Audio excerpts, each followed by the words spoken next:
I learned early that being the youngest in the Anderson family meant being invisible. While my sister Victoria climbed the corporate ladder at Anderson Technologies, the family business our grandfather founded, I was the one who answered phones at the reception desk. 29 years old with an MBA from Stanford, and my own family introduced me as the girl at the front desk. Emma handles our phones, Mom would say at charity galas, her tone apologetic. She's still figuring out her career path. Victoria, 34 and director of marketing, would smile and add, not everyone is cut out for leadership positions. Emma's found her comfort zone. I'd smile back and change the subject. They had no idea I'd been attending evening executive board meetings for the past 18 months, working directly with the senior partners who were orchestrating a carefully planned leadership transition. My receptionist job was a temporary cover while I learned every department from the ground up, just as our late grandfather had specified in his succession plan. The plan he'd shared with me privately before his death. The plan that made me chairman-elect of Anderson Technologies board, pending the official announcement at today's quarterly meeting. But my family didn't know that yet. The tension had been building for months. Victoria had been positioning herself for a promotion to vice president, leveraging our family name and her 8 years with the company. She'd started treating me worse than usual, as if my presence at reception somehow diminished her executive image. Can't you at least dress more professionally? She'd hissed at me last week in the lobby. You make the whole family look bad when clients see you at that desk. I was wearing a tailored navy suit that cost more than her monthly car payment, but I just nodded. I'll keep that in mind. Today's quarterly company meeting was supposed to be Victoria's moment. She'd prepared an elaborate presentation about her marketing initiatives, invited extended family members, and even reserved the executive conference room for a celebration lunch afterward. She'd been dropping hints for weeks about big news and career milestones. She had no idea the board was planning to announce something much bigger. I arrived at the office at 7:30 as usual, settling into my reception desk with my coffee. The building was mostly empty this early, just security and the cleaning crew finishing their rounds. I reviewed my notes for the board meeting scheduled for 11. The real meeting, not the company-wide presentation Victoria had planned for 10. You're here early, Victoria's voice cut through the quiet lobby at 8:15. She was dressed in a designer suit, her hair professionally styled, carrying a leather portfolio that probably cost $1,000. Try not to embarrass the family today, okay? Important people will be here. I'll do my best, I said quietly, continuing to organize the reception desk. She leaned closer, her voice dropping. And maybe take an actual lunch break instead of eating at your desk? The executives from the Hoffman acquisition will be here and I don't want them seeing family members acting like you do. I looked up at her. What's wrong with how I act? Oh, Emma. She laughed, but it wasn't kind. You really don't see it, do you? You have no executive presence. No leadership qualities. You answer phones and eat turkey sandwiches at a reception desk. That's fine. Not everyone can be management material. But today especially I need you to just be invisible. Understood, I said simply. By 9:30, the building was filling with employees gathering for Victoria's presentation. I watched her greet people in the lobby, shaking hands, laughing at jokes, playing the role of future executive perfectly. Our parents arrived at 9:40, Mom in pearls and Dad in his best suit, both beaming with pride at Victoria. Where should we sit? Mom asked me at the desk as if I were an usher instead of her daughter. The presentation is in conference room A, I said, handing her a printed agenda. 3rd floor. Dad barely glanced at me. You'll be staying at the desk, I assume? Someone needs to answer phones. I have it covered, I assured him. Victoria's presentation started at 10 sharp. I could hear it from the lobby through the building's speaker system she'd insisted on using. She talked about brand awareness, market penetration, and her vision for the company's future.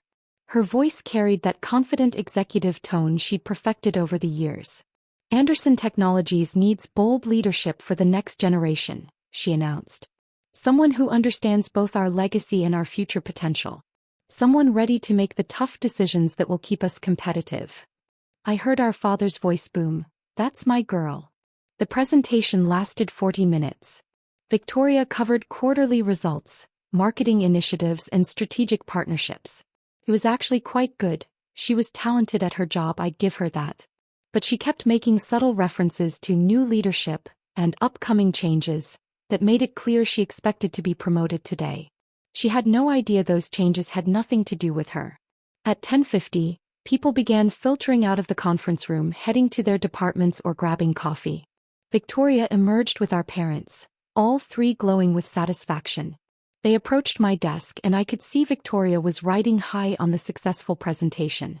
"That went well," she said, not quite looking at me. The executives seemed impressed. "It was a good presentation," I agreed. "Victoria's going places," Dad said proudly, putting his arm around her shoulders. "Real executive material. Takes after me." Mom nodded. "We're so proud, honey. The family name is in good hands." Victoria glanced at me and I saw something calculating in her eyes. "You know, Emma, you could probably move up from reception eventually. Maybe to executive assistant? If you worked really hard and took some night classes."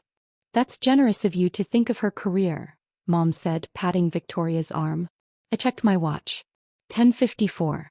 The board meeting would convene in 6 minutes in the executive boardroom on the 22nd floor. The real meeting where the actual decisions got made. "I should mention," I said quietly, "I have a meeting at 11. Victoria laughed. "A meeting?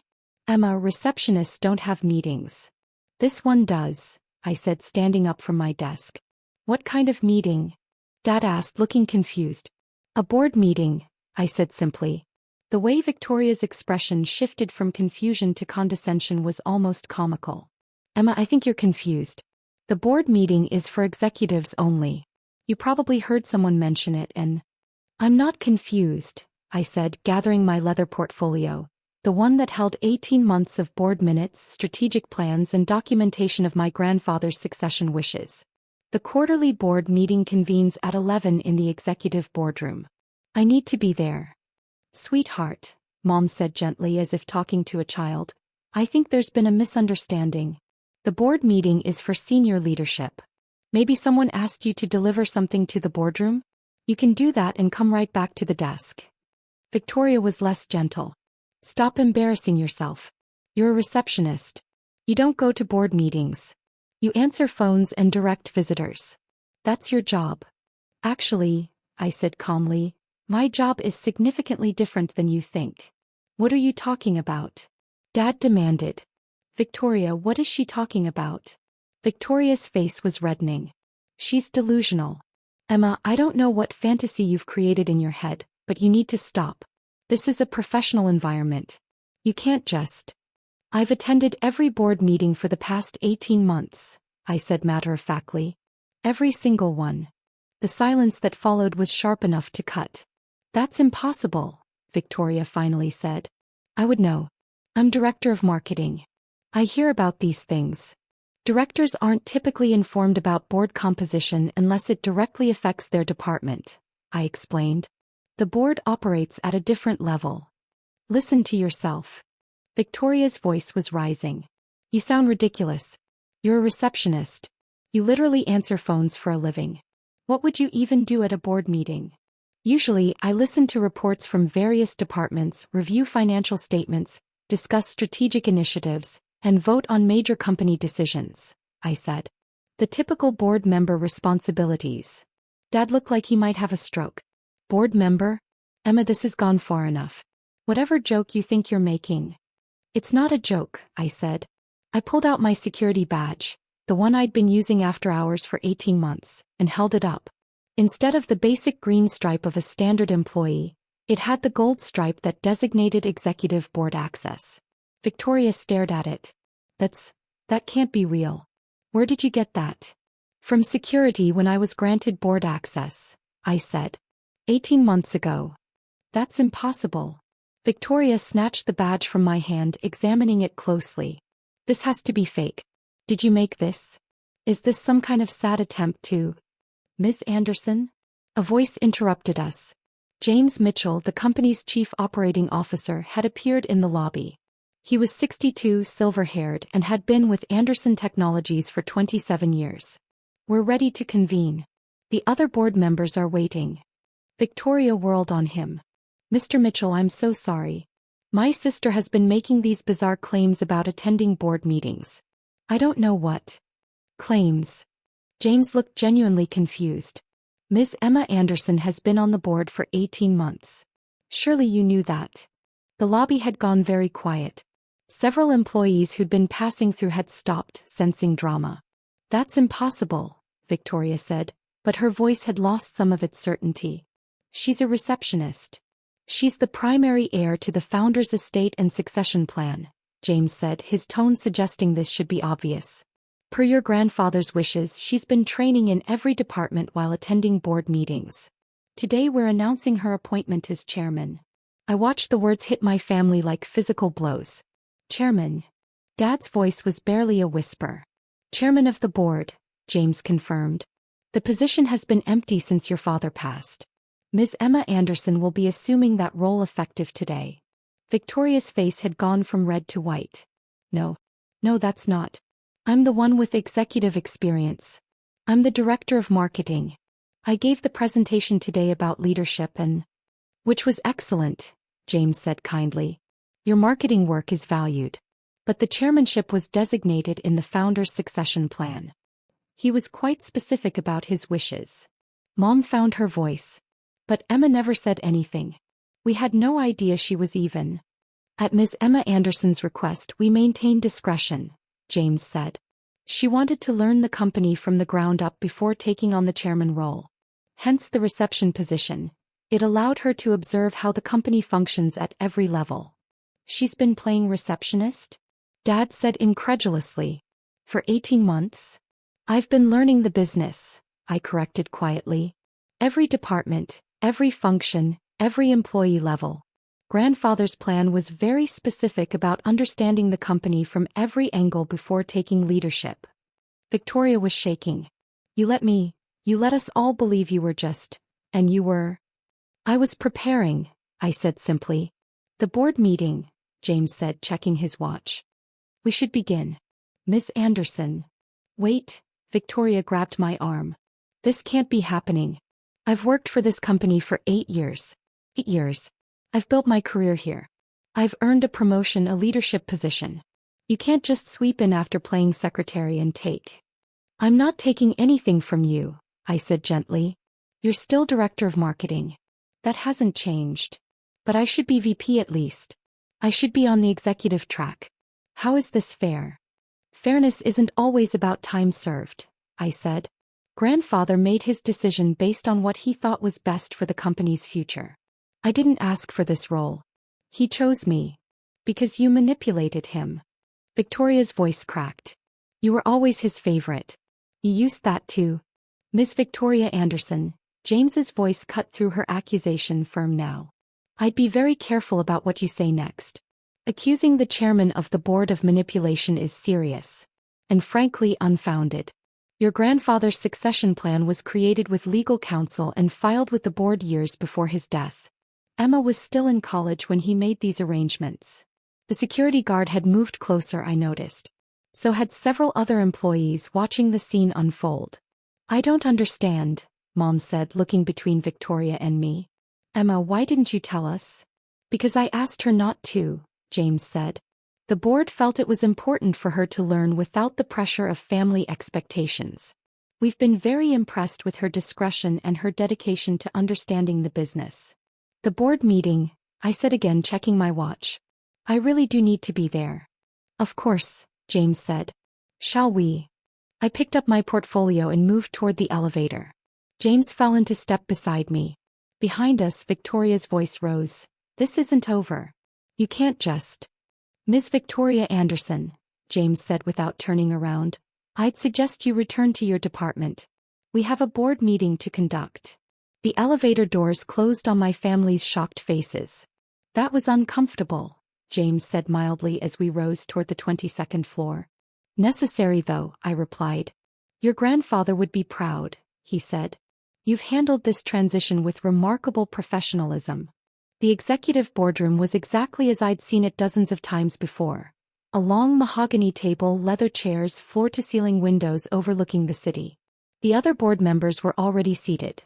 Margaret Chin, our CFO, David Okoye representing our primary investors, Patricia Hoffman, CEO of our recent acquisition, Robert Santos, our technology director, and 3 independent board members who'd served since my grandfather's time.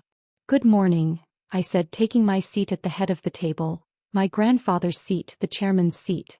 "Good morning, Ms. Anderson," they chorused. "Before we begin the formal agenda," Margaret said, "I think we're all curious about how the announcement went downstairs." "About as expected," I said. "My family was surprised." "Surprised is putting it mildly," James said, sitting down. "Your sister was quite vocal." "Victoria will adjust," I said, though I wasn't entirely sure that was true. "Shall we begin?" The meeting covered quarterly financials, the Hoffman acquisition integration, budget approvals, and strategic planning for the next fiscal year.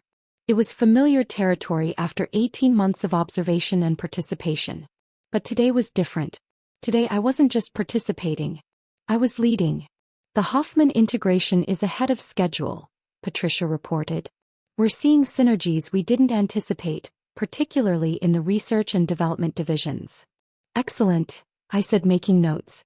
"David, have the investors expressed any concerns about the integration costs?" "Some initial questions," David said, "but the early results are reassuring them. The stock price has remained stable." We worked through the agenda methodically. Budget approvals for new initiatives. Personnel decisions for senior positions. Strategic partnerships requiring board approval. The meeting lasted 90 minutes, and by the end I felt the weight of what I'd taken on. "One final item," Margaret said. "The announcement to employees and shareholders. How would you like to handle that?" "Press release this afternoon," I said. "Company-wide email from me introducing myself as chairman. And I'd like to schedule individual meetings with department heads over the next week." "Including your sister?" James asked carefully. "Especially my sister," I said. "She's director of marketing. I need to work with her professionally regardless of family dynamics." The board members nodded approval. "Then I believe we're adjourned," I said. "Thank you all for your support during this transition." As the board members filed out, Margaret lingered. "Your grandfather would be incredibly proud," she said. "He knew exactly what he was doing when he chose you." "I hope so," I said. "This is more responsibility than I've ever had." "You've been preparing for 18 months, she reminded me. "And you've impressed everyone on this board with your judgment and dedication. Trust that." After she left, I stood alone in the boardroom looking out at the city. Somewhere in the building below, my family was processing what had just happened. My phone had been buzzing with texts, but I'd been ignoring it during the meeting. Now I looked at the messages. "Victoria, we need to talk. Now." "Mom, Emma, please explain what's happening.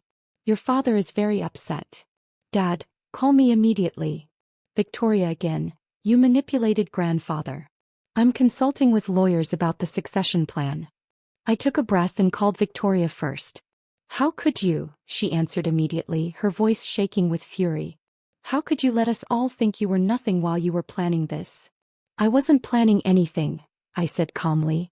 "I was following grandfather's succession plan." "His succession plan that you obviously influenced. You were always his favorite. You manipulated an old man into—" "Victoria, stop," I said firmly. "Grandfather created that plan with legal counsel years before his death. I was in college. I had no influence over his decision." "Then why you?" Her voice cracked. "I'm the one who's worked here. I'm the one with experience. I'm the one who deserves." "This isn't about deserving," I interrupted. "It's about what grandfather thought was best for the company. The company I've dedicated 8 years to." "And you're still director of marketing," I said.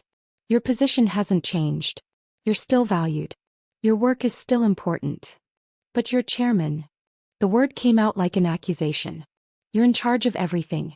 After playing receptionist and letting everyone treat you like you were nothing." "I was learning," I said. "Every interaction, every department, every function. That's what grandfather wanted. Someone who understood the company completely from every angle." "That's convenient," Victoria said bitterly. "And now you get to lord it over all of us." "Over me?" "I have no intention of lording anything over anyone," I said. "I need this company to succeed. That means working with our leadership team, including you. Your marketing expertise is valuable." "Don't patronize me," she snapped. You've been lying to us for 18 months. I wasn't lying. I was maintaining privacy while I prepared for this role.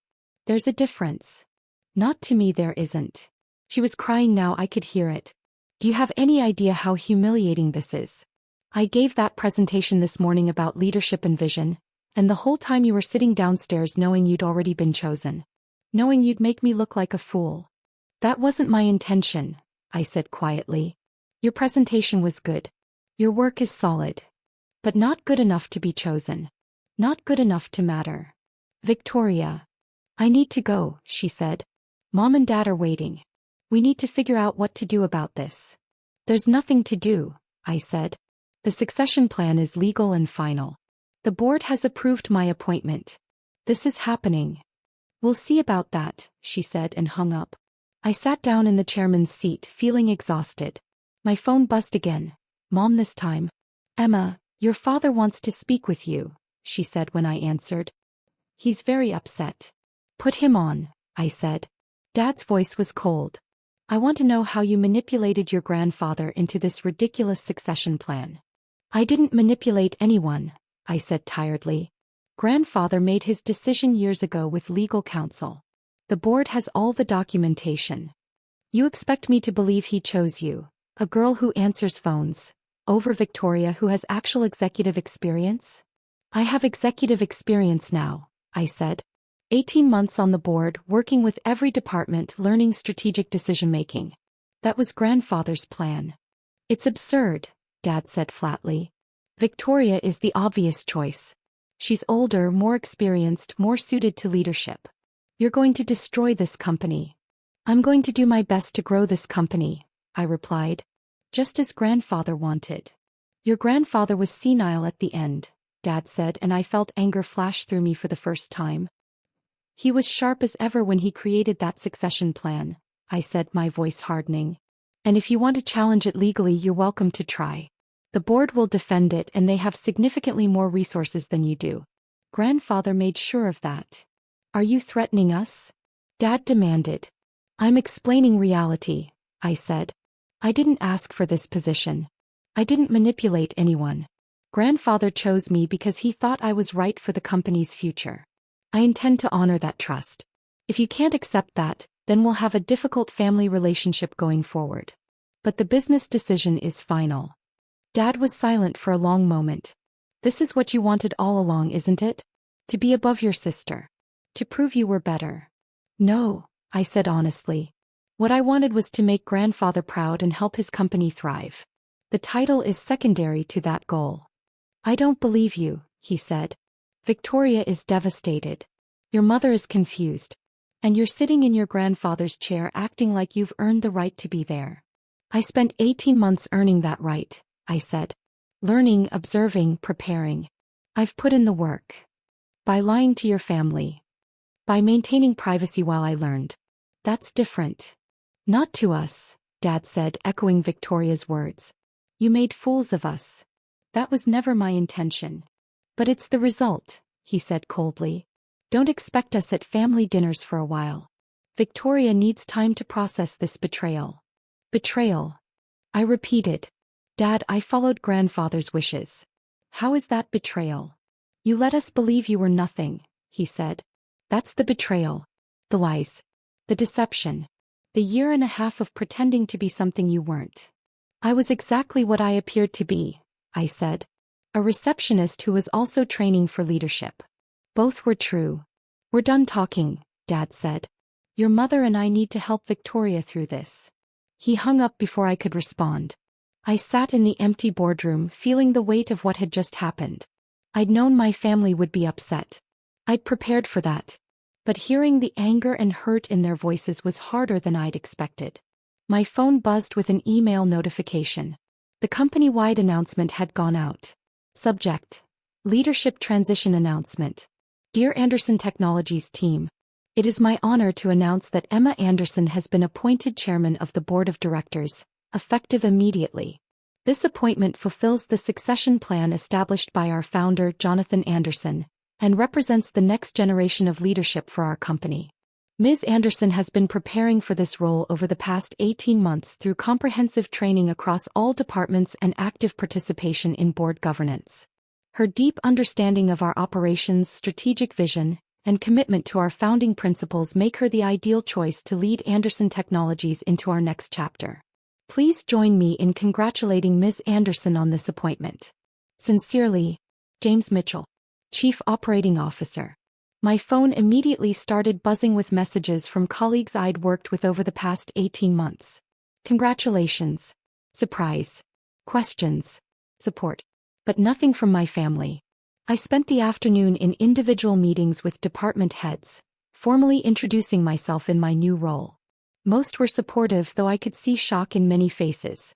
The receptionist they'd been greeting for 18 months was now the chairman of the board. I had no idea. The director of operations told me. You seem so normal. I am normal, I said. This is just a different job title. But we both knew it wasn't that simple. By 5 o'clock I was exhausted. I returned to my office, the chairman's office, though I still couldn't quite process that, and found Victoria waiting in the hallway outside. We need to talk, she said. Her eyes were red from crying, but her voice was steady. Come in, I said, unlocking the door. The office was exactly as grandfather had left it. I hadn't changed anything yet. His photos were still on the walls, his books on the shelves, his desk exactly as he'd arranged it. Victoria looked around and I saw something break in her expression. He really wanted this for you, she said quietly. Didn't he? Yes, I said simply. Why? She turned to face me. I need to understand why.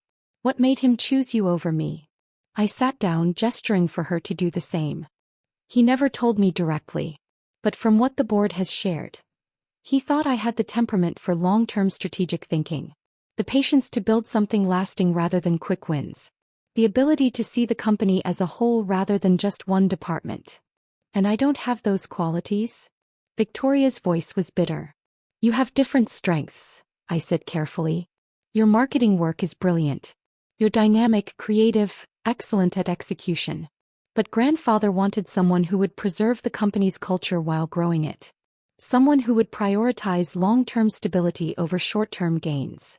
So I'm too ambitious, she said. Too focused on results? You're focused on the right things for a marketing director, I said. But chairman requires a different focus.